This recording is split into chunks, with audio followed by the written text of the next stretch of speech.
kagegulang kanggo mangerti.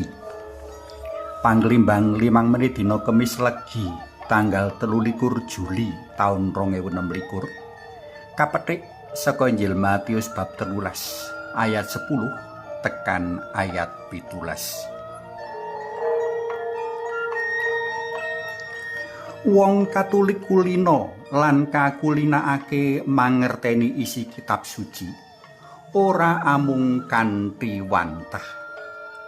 Liwat rom imam utawa petugas pasaman suci kang kawogan, wong Katolik kaajak nglelimbang maneges sabda dalem Gusti.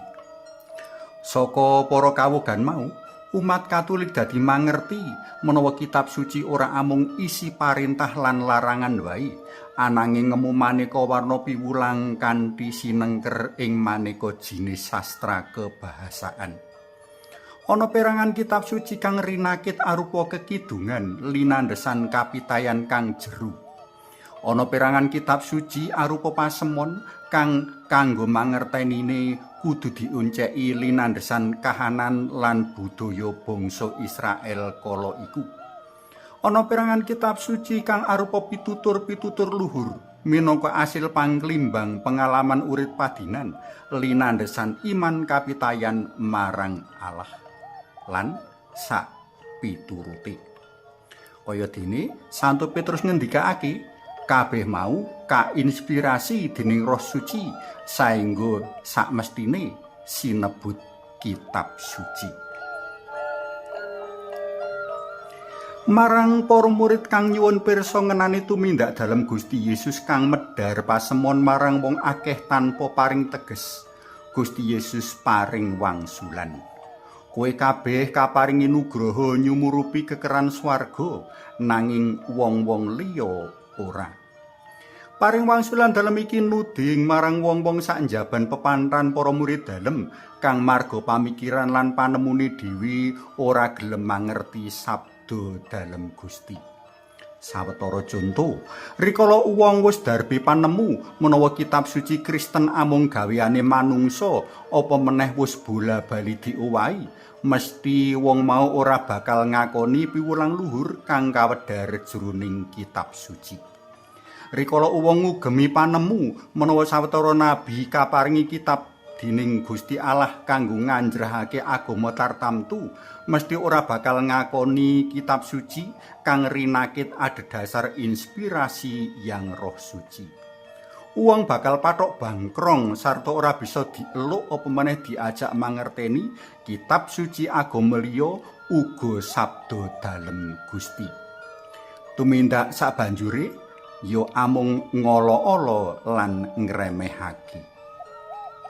Bali marang pasemon dalem Gusti, rong perangan pamireng mara ana ing sangarep lan sakiwa tengen dalem rikala Gusti memulang.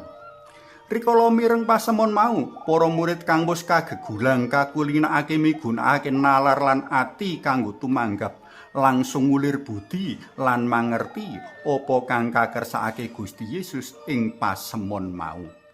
Para murid uga lodang nyuwun pirsa marang bapa gurune. Dene wong-wong sak njaban pepanthan murid dalem sawise krungu piwulang dalem padha lunga tanpa kupiya mangerti pasemon mau.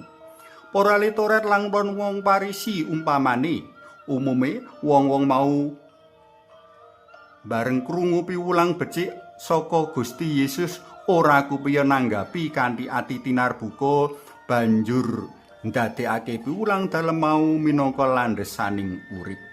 Suwarike wong-wong mau padha ngina enggo pidak jempol gedhek antuk kanggo nyedani Gusti. Para tresna PLM kinasih, apa panjenengan pandemen PLM uga kulina lan ngulinakake maneges, gegulang lan nglelimbang sabda dalem Gusti? Apa panjenengan pandemen PLM uga kupiya nyuwun pepadang dalem Yang Roh Suci rikala kepethuk sabda dalem Gusti kang angel rinesepake ing ati? Kitab suci ora cukup diapal, diwaca, apa meneh dilombakake, ananging uga banget wigati kanggo kamangerti lan kaayati maknane. Kowe kabeh kaparingi nugraha nyumurupi kekeran swarga, nanging wong-wong liya ora. Suwawi sami munjuk, konyung asma dalem Yang Rama so Yang Putra Tuwin Yang Roh Suci. Amin. Mugi nurna Yang Rama Yang Putra Tuwin Yang Roh Suci, kados ing mula buka sakmenika sarta sak lami-laminipun. Amin.